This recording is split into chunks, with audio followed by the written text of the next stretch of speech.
శ్రీమాత్రే నమః శ్రీ గురుభ్యో నమః. తదుపరి కర్కాటక రాశి వారికి సంబంధించి జూలై నెలలో చాలా ప్రత్యేకమైనటువంటి పరిస్థితులు గోచరిస్తూ ఉన్నాయి. ముఖ్యంగా ఈ యొక్క కర్కాటక రాశిలోనే బుధగ్రహం యొక్క సంచారం కానివ్వండి, అలాగే 12వ స్థానంలో చూసుకున్నట్టయితే గురుగ్రహ సంచారము, అలాగే ఏకాదశి స్థానంలో శుక్రగ్రహ సంచారము, శుక్రుడు తన యొక్క స్వక్షేత్రంలో ఉన్నట్టుగా భావించవచ్చు. ఇవన్నీ కూడా శుభ పరిణామాలే. కానీ లగ్నంలో బుధుడు అంటే ఈ యొక్క కర్కాటక రాశిలో బుధుడు ఉన్నాడు అనంటే ఈ రాశి వారు ఏదన్నా వ్యాపారం ప్రారంభించబోతున్నారని అర్థం. వ్యాపారం ప్రారంభించబోతున్నారు అనంటే చాలా జాగ్రత్తగా ఉండాలి. ఎందుకంటే వ్యాపారాన్ని ప్రారంభించాలి అనంటే మీ పేరుతో చేయడం అంత శ్రేయస్కరం కాదు. ఉదాహరణకు జాతకరీత్యా మీకు బుధుడు బాలేకపోతే మీరు ఈ యొక్క వ్యాపారం ప్రారంభించి నష్టపోతారు. బుధుడు బాగుంటే వ్యాపారం చేయొచ్చు. బుధుడితో పాటు గురువు యొక్క శక్తి, గురు బలం కూడా బాగా ఉండాలి. ఈ రెండూ కూడా ఖచ్చితంగా చూసుకోవాలి. మీ జాతకాన్ని పరిశీలించుకుంటే ఖచ్చితంగా మీరు ఈ యొక్క విషయాన్ని మనం ప్రత్యేకంగా తెలుసుకోవచ్చు. ముఖ్యంగా చూసుకున్నట్టయితే కర్కాటక రాశి వారికి చంద్రుడు రాశిధిపతి తొందరగా అలగడం, తొందరగా కోపం రావడం, తొందరగా గ్లో అయిపోవడం లాంటివి వీరి యొక్క లక్షణాలు. ఎందుకంటే చంద్రుడు 15 రోజులు ఎలా అయితే వెలుగుతూ ఉంటాడో 15 రోజులు అలా తగ్గిపోతూ ఉంటాడు. ఓవర్ యాక్టివ్గా కూడా ఉంటారు. ఓవర్ యాక్టివ్ అంటే తప్పుగా అనుకోకండి, మంచి ఎంతూజియాజంతో ఉంటారు. నలుగురిని ఇంకా మీరు బాగా ఎడ్యుకేట్ చేస్తారు, నలుగురిని బాగా ఎంటర్టైన్ చేస్తారు. ఇవన్నీ కూడా మంచి పరిణామాలే కదా. కానీ ఇక్కడ మనకి ఎక్కడ ప్రాబ్లం వస్తుంది, ఎందుకు నేను బుధుడు కర్కాటకంలో ఉంటే ఎందుకు ఇలా చెబుతున్నానంటే, జరిగే రోజులలో ఏవైతే గ్రహ సంచారాలు ఇలా న్యూట్రల్గా ఉన్నా లేదా కొంచెం ప్లస్లో ఉన్నా బాగానే ఉంటుంది. ఎప్పుడైతే గ్రహ సంచారం కనుక విపరీతంగా అవుతే మన మెయిన్ జాతకం మీద ప్రభావం పడుతుంది. అప్పుడు కనుక మీ జాతకరీత్యా ప్రాబ్లం ఉంటే మీరు ఎంతైతే ధనం వెచ్చించి ఇన్వెస్ట్మెంట్ పెట్టి బిజినెస్ చేస్తారో లాభం కాదు కదా, పెట్టిన పెట్టుబడి కూడా రాకుండా మూసేయాల్సిన పరిస్థితి వస్తుంది. జాగ్రత్తగా ఉండండి. అలాగే ఈ యొక్క గృహిణులు, అలాగే ఉద్యోగస్తులు, విద్యార్థుల విషయంలో న్యూట్రల్గా ఉంటుంది. సమయం అంతా కూడా ప్రశాంతంగా ఉంటుంది. కాస్త మనస్సుని బాధ పెట్టే వాళ్ళు ఉంటూనే ఉంటారు. అయినా సరే ఎవరి పాపన వాళ్ళే పోతారు, ప్రశాంతంగా ఉండేటువంటి తత్వంతో ఉంటారు. ఇదంతా కూడా మంచి పరిణామమే. కానీ ఒకవేళ ఎవరైతే ఈ యొక్క కర్కాటక రాశిలో ఉన్నటువంటి వారు ఏదైనా ఒక అడ్మిన్ హెడ్గా ఉన్నా, ఒక హెచ్ఆర్ డిపార్ట్మెంట్లో ఉన్నా, మరి ఉద్యోగంలో ఉన్నప్పుడు ఇవన్నీ ఉంటాయి కదా, లేదా ఒక వ్యాపారానికి సంబంధించి నడిపేటువంటి చోట ఒక టీం లీడర్గా ఉన్నా, వీళ్ళందరూ కూడా ఏంటంటే వీరు చేయని తప్పుకు అర్జీ పెట్టుకోవడం, ఏదైనా క్షమాపణ చెప్పడము, ఇలాంటివి చెప్పే అవకాశం ఉంటుంది. కాబట్టి మీరు నమ్మి మీరు చూసినటువంటిదంతా కూడా మంచి అని ఎప్పుడు అనుకోకండి. మనం కంటితో చూసిన దానికి, చెవులతో విన్నదానికి, చేతులతో చేసేదానికి చాలా వ్యత్యాసం ఉంటుంది. అలాగే ఈ యొక్క కర్కాటక రాశి వారికి సంబంధించి ఎవరైతే సినీ రాజకీయ రంగాల్లో ఉంటారో, వ్యాపారస్తులు ఉంటారో, వీరందరికీ సంబంధించి అమావాస్య నాడు, ఈ నెలలో వచ్చినటువంటి అమావాస్య నాడు కాస్త ఒక గుమ్మడికాయని ఆంజనేయ స్వామి దేవాలయంలో ఉంచి మరుసటి రోజు దాన్ని కొంచెం పసుపు రాసి శుభ్రంగా 11 బొట్లు పెట్టి మీ ఇంట్లో టై చేసుకోండి. ఈ యొక్క కూష్మాండాన్ని బంధనం చేసేటప్పుడు కూష్మాండా మంత్రం అని ఉంటుంది. సురా సంపూర్ణ కలశం రుధిరాప్లుతమేవచ దదీనాం హస్తపద్మాభ్యాం కూష్మాండాం రథమా శుభే. ఈ మంత్రాన్ని ఇలాగే మీరు ప్లే చేసినా సరిపోతుంది. కట్టేటప్పుడు మనం ఎప్పుడైనా సరే కూష్మాండం కట్టేటప్పుడు ఒకటే అనాలి, సకల నరఘోష నరపీడిత నివారణ సిద్ధ్యర్థం. సకల అంటే అన్ని రకాలైనటువంటి నరఘోష, నరుల యొక్క బాగా ఘోష ఎదుగుతున్నాడు అనేటువంటి ఆందోళన, బాధ, నరదృష్టి అంటే లోపల బాగా అనుకొని పైకి కిందికి మనల్ని చూసి దిష్టి పెట్టడం. సకల నరఘోష నరపీడిత నివారణ సిద్ధ్యర్థం కూష్మాండ బంధనాంకరిష్యే అంటే కూష్మాండాన్ని కడుతున్నా స్వామి అని కట్టేయాలి. అంతే, ఇంతవరకు చేస్తే సరిపోతుంది. ఇవన్నీ కూడా గోచారరీత్యా చెప్పేటువంటి విషయంలో మాత్రమే. పూర్తిగా మీ జాతకం విశ్లేషణతో కావాలంటే కింద ఉన్న నెంబర్కి కాంటాక్ట్ చేయొచ్చు. మీ పేరు, మీ date of birth, time, place కింద ఉన్న నెంబర్కి వాట్సాప్ చేసి ఈ 2025 సంవత్సరంలో కేవలం 2025 రూపాయలు తీసుకొని 60 నుండి 70 పేజీల్లో మీకు జాతకం అందించడం జరుగుతుంది. జాతకానికి కాను 3 నుంచి 4 గంటల సమయం పడుతుంది కాబట్టి ఈ ధనం తీసుకోవడం జరుగుతుంది. అలాగే కరుంగలీమాల కావాలన్నా, ఇందాక మనం చెప్పుకున్నటువంటి లక్ష్మీ గణపతి యంత్రం కానీ, ఏదైనా నరఘోష యంత్రం కానీ, వాహన ప్రమాద నివారణ సిద్ధ్యర్థ యంత్రాలు కావాలన్నా కింద ఉన్న నెంబర్ కాంటాక్ట్ చేయండి. అన్నీ కూడా మీకు చాలా వెసులుబాటుగా ఉండేటువంటి ధరలోనే అందించడం జరుగుతుంది. ఇక అన్ని వర్గాల వాళ్ళు ఎలాంటి రెమెడీస్ తీసుకోవాలి, ఎలాంటి మంత్రపఠనం చేయాలనే విషయాన్ని ఇప్పుడు మనం తెలుసుకుందాం. ఈ యొక్క జూలై నెల చాలా ప్రాముఖ్యతతో కూడినటువంటి నెల. మనకున్నటువంటి ఇంగ్లీష్ క్యాలెండర్ లెక్కల ప్రకారంగా చూసుకున్నట్టయితే ఈ జూలై అనేటువంటిది 7వ నెల సంఖ్యగా వస్తుంది. అంటే సగభాగం వరకు కూడా సంవత్సరంలో పూర్తవుతుంది. ఒక విషయం ముఖ్యంగా చెప్పాలి అనంటే ఈ సంవత్సరానికి శాపం తగిలిందా అనేట్టుగా ఉంటుంది. ఎందుకంటే మన ఈ 2025వ క్యాలెండర్లో ఉన్నటువంటి డేట్స్, వీకెండ్స్ ఎలా ఉంటాయో 1941వ సంవత్సరానికి సంబంధించినటువంటి క్యాలెండర్ ఇయర్ అంతా కూడా యాజ్ ఇట్ ఈజ్ అలాగే ఉంటుంది.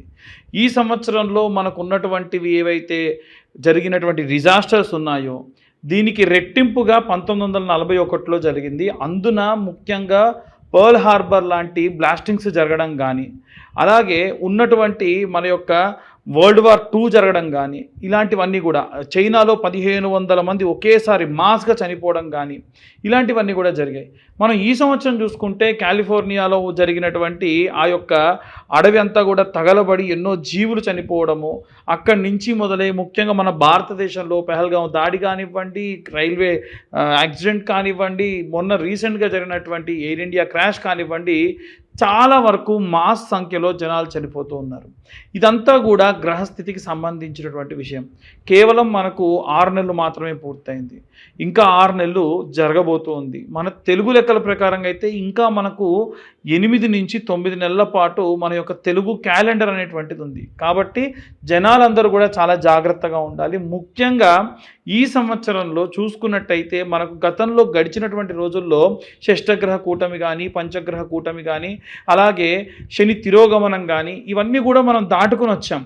అలా దాటుతూ ఇప్పుడు ప్రత్యేకంగా ఏంటంటే ఫలానా రాశి వారిని టార్గెట్ చేయడం అనేటువంటిది జరుగుతూ ఉంది. ఉదాహరణకు శని మీనంలో ఉన్నాడు, ఏలినాటి శని ప్రభావం మీనరాశి వారికి అది యుక్త వయసులో ఉన్న వాళ్ళకైతే మొదటి దశ, లేదా కాస్త 3 పదులు దాటిన వారికైతే 2వ దశగా ఉంటుంది. కాబట్టి శారీరకమైనటువంటి బాధలు కానీ, యాక్సిడెంట్స్ కానీ, లేకుంటే ఆపరేషన్స్ కానీ జరిగే అవకాశం ఉంటుంది. అలాగే ఉన్నటువంటి అన్ని రాశుల్లో శని 4వ స్థానంలో మిథున రాశిని చూస్తూ ఉంది, అంటే వారికి అర్ధాష్టమ శని. 8వ స్థానంలో తులారాశిని చూస్తుంది, అంటే వారికి అష్టమ శని. అందున ప్రత్యేకంగా సింహరాశి వారికి వచ్చేసి ఈ యొక్క కుజుడు మరియు కేతువు కలిసి ఉన్నారు. ఒక్కసారి మీరు ఎవ్వరైనా సరే జూలై నెలలో ఉన్నటువంటి రోజు ప్రారంభం ఎలా అవుతుంది అనేది ఓపెన్ చేస్తే రాహువు కేతువుకి ఇటుపక్క అంతా ఎవరు ఉండరు, మిగిలిన అన్ని గ్రహాలు అటుపక్క ఉంటాయి. ఇది సాధారణంగా ఒక మనిషి ఎవరన్నా పిల్లవాడు పుడితే అది కాలసర్పదోషము అని అంటారు. అంటే కాలసర్పదోషం అంటే ఏది అంత సులువుగా జరగదు, ఏది అంత ప్రశాంతంగా జరగదు, అన్ని ఇబ్బందులతో ఉంటారు, మనదాకా వచ్చి పనులన్నీ కూడా వెళ్ళిపోవడం జరుగుతుంది, ఇలాంటివన్నీ కూడా జరుగుతూ ఉంటాయి. కాబట్టి జూలై నెలలో అందరూ కూడా చాలా జాగ్రత్తగా ఉండండి. ముఖ్యంగా ఇంట్లో ఉన్న గృహిణులు దయచేసి మీకున్నటువంటి ఆచారాలు పద్ధతులు పాటించండి. ఎట్టి పరిస్థితుల్లో ప్రతి శుక్రవారము, ఆదివారము అమ్మవారికి సంబంధించి కుంకుమార్చన చేయండి. ఎన్నో మార్లు నేను ఇంతకు ముందు కూడా ఈ విషయం చెప్పాను. చిన్న పసుపు ముద్దను తయారు చేసుకొని శుక్రవారం నాడు కుబేర కుంకుమతోని కుంకుమార్చన చేయండి. పచ్చకర్పూరము కుంకుమ కలిపిన కుంకుమతో కుంకుమార్చన చేయండి. వారమంతా కూడా ఆ కుంకుమని ఇంట్లో ఉన్న వాళ్ళకు పెట్టి పంపించండి. తులసి కోటలో పూజ చేసినప్పుడు ఆ తులసమ్మ దగ్గర ఉన్న మట్టి కొంచెం తీసి బాగా వస్త్రకాయితం అంటారు మెత్తగా చేసి అది కుంకుమలో కలుపుకోండి, పచ్చకర్పూరం కలుపుకోండి, దానివల్ల పురుగు పట్టదు. అలా ఎందుకు అనంటే అపమృత్యు భయాన్ని తీసేస్తుంది తులసి యొక్క మట్టి. అలాగే విద్యార్థుల విషయానికి వస్తే ఈ సంవత్సరం విద్యా వ్యవస్థలో విపరీతమైనటువంటి మార్పు వచ్చే అవకాశం ఉంది. అంటే ఇప్పటి వరకు మనం చదువుకున్నటువంటి విద్య ఏదైతే ఉందో వాటన్నిటికీ కూడా అసలు ఎవ్వరూ ఊహించినటువంటి మార్పులు జరిగే అవకాశం ఉంది. పిల్లలందరూ కూడా మేధా దక్షిణామూర్తికి సంబంధించినటువంటి ఈ యొక్క జపము, మంత్రము లాంటివి చదువుకోవడం, స్తోత్రం కనీసం రోజు ఒకసారి వినడం చాలా మంచిది. అలాగే ఎవరైతే ఉద్యోగస్తులు ఉంటారో అనవసరమైనటువంటి పోకడలకు పోయి ఉద్యోగాన్ని మారాలనేటువంటి దాని జోలికి పోకుండా వీలైనంత వరకు కూడా బృహస్పతి గ్రహానికి సంబంధించిన జపం చేసుకోండి. ఆ మంత్రం ఏమిటంటే గురు అరిష్టేతు సంప్రాప్తే గురు పూజాంచకారయేత్ గురుధ్యానం ప్రవక్ష్యామి పుత్ర పీడోపశాంతయే. అలాగే ఈ యొక్క వ్యాపారస్తులందరూ కూడా వీలైనంత వరకు కనక పుష్యరాగము అనేటువంటి స్టోన్ని లాకెట్గా కానీ లేకుంటే కనక పుష్యరాగాన్ని ఉంగరంగా మాత్రమైనా సరే ధరించడం చాలా చాలా శ్రేయస్కరం. అలాగే ఎవరైతే వ్యాపారస్తులు ఉంటారో వీరు మాత్రం వ్యాపారం అభివృద్ధి చెందాలి అని అంటే నిత్యము నైమిత్తిక కర్మలు చాలా చేయాలి. ఒక గ్లాస్లో ఒక నిమ్మకాయ ప్రతిరోజు కూడా మార్చడం లాంటివి కానీ, మీ యొక్క వ్యాపార స్థలంలో ఉన్నటువంటి అమ్మవారి ఫోటోకి పసుపు కొమ్ములతోని అల్లి ఒక దండలా వేసుకోవడం కానీ, ఇలా నిమ్మకాయ ఎండుమిరపకాయలతోని అమర్చి దిష్టిగా కట్టుకోవడం కానీ, ప్రతి వారం వారం మార్చుకోవడం కానీ, పటికను పెట్టుకోవడం కానీ, వ్యాపార స్థలం అంతా శుచిగా ఉంచుకోవడం కానీ, ప్రతిరోజు కూడా వ్యాపార స్థలం విడిచి వెళ్ళేటప్పుడు ఒక పేపర్, ఇంత పొడుగు పేపర్ అడుగున కొంచెం కాల్చి కుడివైపు 3 సార్లు ఎడంవైపు ఒకసారి తిప్పి అక్కడ పడేసి వెళ్ళడం లాంటివి చేయడం వల్ల వ్యాపారానికి ఉన్నటువంటి నరదృష్టి, నరదోష, నరఘోషం అంతా కూడా పోతుంది. అలాగే ఈ యొక్క అన్ని వర్గాల వారు, ముఖ్యంగా సినీ రాజకీయ రంగాల వారు పబ్లిక్ డొమైన్లో ఉంటారు కాబట్టి వీలైనంత వరకు కూడా నరదృష్టి లేకుండా ఉండాలి అంటే కరుంగలి మాల లాంటివి ధరించడం మంచిది. కరుంగలి మాల మనం పనికి వెళ్ళేటప్పుడు వేసుకొని వెళ్ళడము, తర్వాతకు తిరిగి రాగానే స్నానం చేసి పూజ చేసుకునేంత వరకు దాన్ని ధరించడం, తర్వాతకి తీసి పక్కకు పెట్టడం, నిద్రించేటప్పుడు కానీ భోజనం చేసేటప్పుడు కానీ దాన్ని ధరించకుండా ఉండడం, ఇలాంటివి చేస్తే మంచిది. రైతులు, చేతి వృత్తులు, కుల వృత్తులు చేసేవారు కూడా ఈ కరుంగలి మాలను ధరించవచ్చు. ఈ మాలకున్న ప్రత్యేకత ఏమిటంటే మీ మనస్సు బాలేదు, ఏదో దేవాలయానికి వెళ్ళి ఓం నమ శివాయ, గణపతి దేవాలయానికి వెళ్ళి గం గణపతయే నమః అన్న మంత్రము ఆ మాలతో అలా జపం చేయండి. ఈ మాల జపం చేసేటప్పుడు ఏదైనా వస్త్రం చేతి కప్పుకొని చేయండి. ఈ మంత్రం చెప్పినటువంటి జపమాల మెడలో ధరించడానికి బాగుంటుంది, ధరించవచ్చు. వేరే ఏ మాల అలా ధరించడానికి కుదరదు.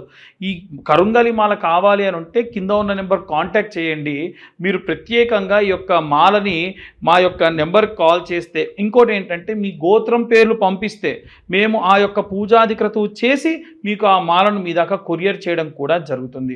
అలాగే ఎవరైనా సరే ఇంటి నిర్మాణానికి సంబంధించి కూడా అనవసరమైనటువంటి ధనాన్ని వెచ్చిస్తూ ఉన్నారు కాబట్టి వీలైనంత వరకు కూడా ఈ యొక్క ఇంటి నిర్మాణం చేసేటప్పుడు, అలాగే ఇల్లు ఏమన్నా వాస్తురీత్యా బాలేదని మార్చేటప్పుడు అనవసరమైన ఖర్చు చేయకుండా ఇల్లు వాస్తురీత్యా బాలేకపోతే మర్చ యంత్రం అనేటువంటిది పెట్టుకోవచ్చు. ఇక అన్ని వర్గాల వారికి సంబంధించి ఒకే ఒక్క మంత్రం, ఓం క్లీం కృష్ణాయ వాసుదేవాయ హరయే పరమాత్మనే ప్రణతక్లేశనాశాయ గోవిందాయ నమో నమః. ఇంతకు మునుపు మనం ఏ రాశి వారికి ఆ రాశి వారికి ఒక్కొక్కరుగా కూడా మనం మంత్రం చెప్పుకున్నాము. ఇప్పుడు ఈ నెలలో అందరూ కూడా ఈ మంత్రాన్ని జపం చేయడం కానీ పఠనం చేయడం కానీ విపరీతమైనటువంటి శక్తినిస్తుంది. ఈ 2025వ సంవత్సరం మాస్గా ఇంకా చాలా జరిగేటువంటి అవకాశాలు ఉన్నాయి. పెట్రోల్ ట్యాంకర్స్ లాంటివి బ్లాస్ట్ అవ్వచ్చు. పిల్లలకు, ముఖ్యంగా చిన్న పిల్లలకి ఎవరికైనా సరే మాస్గా మెడిసిన్ పడక, ఫుడ్ పడక చనిపోయే అవకాశాలు ఉంటాయి. కాబట్టి ఎటువంటి నెగ్లిజెన్సీతో ఉండకండి. దయచేసి ఈ 7-8 నెలల పాటు జాగ్రత్తగా ఉండండి. తర్వాత వచ్చే కాలం ఎంతో శుభదాయకంగా ఉంటుంది. సర్వే జనా సుఖినో భవంతు. స్వస్తి.